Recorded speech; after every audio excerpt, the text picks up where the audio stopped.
Kings and Queens, Your Majesties, welcome back to the channel. Thank you so much for returning.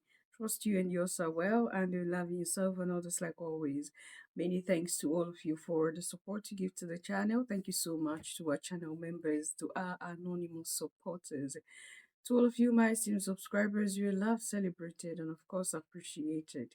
All right, today I'm taking you to Namibia. Of course, most of you are aware of the recent happenings in Namibia, and I'm just trying to, keep you up to date of what is really going on down there. Yeah, it's not news to you that Namibia got a new president, and of course, she is a woman. She is a queen, and a queen that deserves, that deserve all the praises.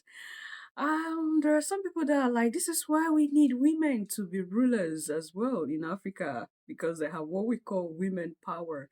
Do you agree with that?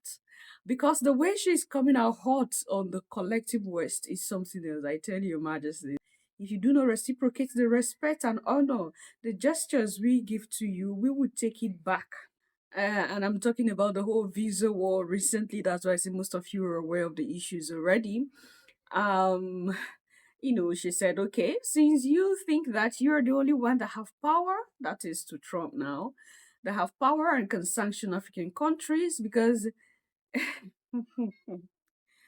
oh my goodness, it's so unfortunate. It's so unfortunate that the world look at Africa as those, sometimes I don't think they see Africans as humans because some of the policies they make, they don't even have Africans at heart at all.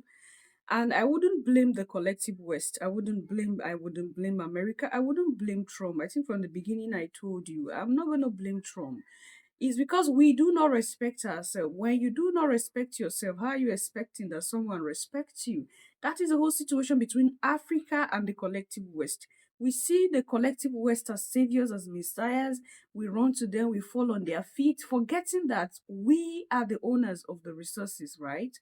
Now, it's not like some Western countries do not have resources. They do, but they don't want to touch it. They're preserving it for the future, but they want to keep exploiting Africa, making us look like, making us feel like we do not have anything to offer the world, and in turn taking out our resources.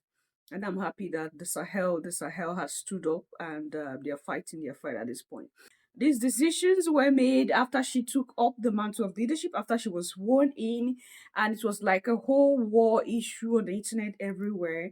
And I tell you, this woman kept to her word. And that's why I said from the beginning, there's what we call woman power. She kept to her word. And as I speak to you, Your Majesty, it is recorded that there have been over 20,000 applications, over 20,000 visa application received from Western countries and majority from America as well. Now, Namibia is a strategic position, is a strategic place. And this policy of hers will also help the nation's economy. At least the money they generate from these visas, they can use it to better their life, the life of the citizens, and help the economy to grow.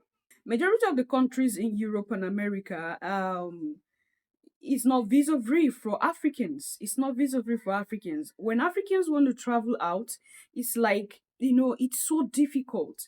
It's so difficult. And when you go to these embassies, you discover that they are into business. They don't even care whether they give you the visa or not. You pay a huge amount of money. They take your money.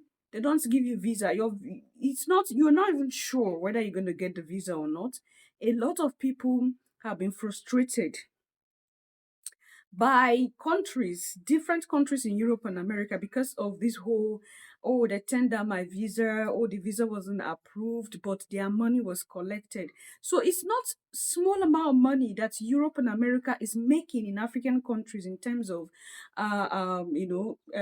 visas, right? And I'm happy that we have a woman who has stood up and have paved the way out for other leaders to see, like, if you say my people are not worthy to be given free access to your home, to be given free passage to your country, then you are not worthy to be given free passage to my nation.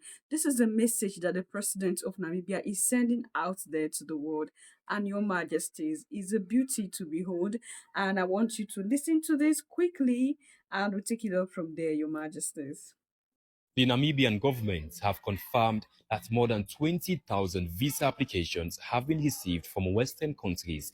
That's after the country's first female president, Ntumbo Nandi Datwa, introduced a new policy effective in April 2025 that will require American citizens, British citizens, and 29 other countries to apply for visas before entering into Namibia. This new visa sanction affects mostly Western countries who do not reciprocate visa-free entry for Namibian citizens. Africans have praised Intumbo Nandi Datwa, Namibia's first ever female president, for standing up against Western powers, urging more African leaders to follow suit. Since Trump banned a lot of African countries, a lot of African leaders have woken up. Can you believe this? In 2023, Africa spent around 56 million euros on rejected Schengen visa. And this amount is supposed to go up. It's supposed to increase up to 80 million euros because of the increase in the prices of the visa. They have increased the fees of the visa because they have seen it's profitable for their economy. And Africans will never stop applying for this visa. This is called visa rejection economy. And now Africa is saying enough is enough. The way you treat me, I'm going to treat you the same. The first one was Morocco. Morocco imposed a visa on European, even though they were getting a lot of money from their tourism from European. Either way, they imposed the visa. Before going to Morocco, you have to apply for visa. And now it's Namibia. Namibia president is a woman. She said enough is enough. Now before going to Namibia from USA, from European, you have to apply for visa. Ibrahim Traore is saying that it's not fair at all. We apply for visa to go to USA, to go to Europe. On top of that, we pay our own money. On top of that, we get rejection and then we don't get the refund back. All right, Majesties, that's the little information. So now let's delve into rejected visa and the effect it has on the psychology of the African people. Now, there have been situations where some Africans, a lot of Africans, while applying for visas to all these countries, have the hope that this might push through for them. It might be possible, and they might be able to be, they might be able to travel out. And at the process, they sell their, their inheritance just to procure visa and have enough funds to travel out of the country. I've heard where people have to sleep in the embassy because they saw that okay, this is going to work, and they put their efforts all in. The money is not there that much, but they try their best to, like, struggle, borrow from friends, go into debt. Oh, when I travel and start working, I'm going to send back the money to you, things like that. And then at the end, these visas are denied. Do you know the effect it has on the psychology, the mind of the people that are in situations like this? Now, Europe and America do not care. They do not care. Like she said, the visa economy. They are into making money. Their interest is money making. And when I started delving deeper into this whole situation, I discovered that the embassy would be aware that it is only 10 people we are ready to give visas to, whether to America, any state in America, any part of Europe.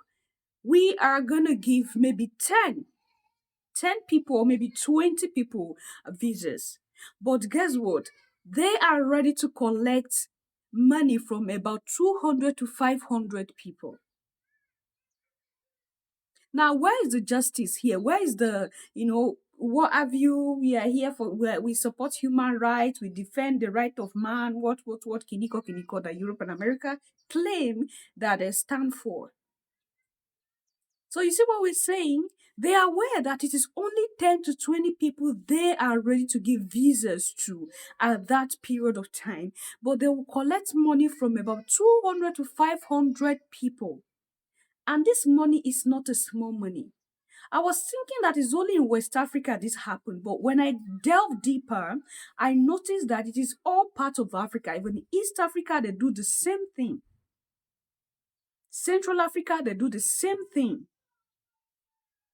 So you see a huge number of people flocking in to apply for visas, and they pay this huge amount of money, which of course they've written that it's not refundable. They pay this huge amount of money, and lo and behold, majority, 90% of them are not given visas. Their visas are denied. And then they will tell them to reapply. You are reapplying, you're paying this, you're paying another money. So you see how Europe keep milking from Africa. See, the milking of Africa is in different form, different ways. Like they've derived different ways to take out. They take out resources, they take out the already made money from people. They don't care about the health, the psychological effect this has on people. People that might have sold their land, sold their properties, believing that they're going to get these visas. Now, I'm not saying that people shouldn't have a prior plan, because some of you will be like, why is it that those people sold their property when they're not sure of the visas? Where are they going to get the money from? You have told the world that Africa is hell, so you enticing them to run away from Africa into your countries. So they do not have hope in Africa anymore. They can do anything to get out of Africa because it's like, this is a hellhole. I can't wait to leave this place. This is how they feel. So they are ready to sell their inheritance as far as they have that money to go pay for visas, and then come pay this money. You take this money from them, you do not give them visas. Majority of people have had heart attack because of situations like this. And that is why the step that our queen in Namibia took is a step that should be praised. If you do not respect my people, we are not going to respect you. So you can't be expecting respect from us all the time, and you are not ready to give us the same respect that we give to you. You do not want to reciprocate. How do we live? And then you go up there, claiming to be good people, acting like you love the world so much, you love Africa so much, things like that, making the world see you like you are the best option for the African people. So this is a situation on ground, Your Majesties, and I felt like, why not we talk about this? Because of course, like I said, most of you might have seen it on the internet that it was said that from April 1st, every country in Europe and America would have to pay for a visa before being allowed into Namibia. But it has started in earnest, is in earnest, like it is happening. When I saw the information that over 20,000 visa application was received from Western countries, I'm like, this is a way out. This is the way out. This is a way out. And all the countries in Africa can follow the steps of our mama in Namibia. Of course, things will work out. Let them know that it's the way you treat us that we are going to treat you. What do you think about the situations, Your Majesties? Leave your thoughts and opinion there at the section. I'm going to see you in my next one. Until then, love yourself, love others, stay safe, stay positive, always, Your Majesties. Bye for now.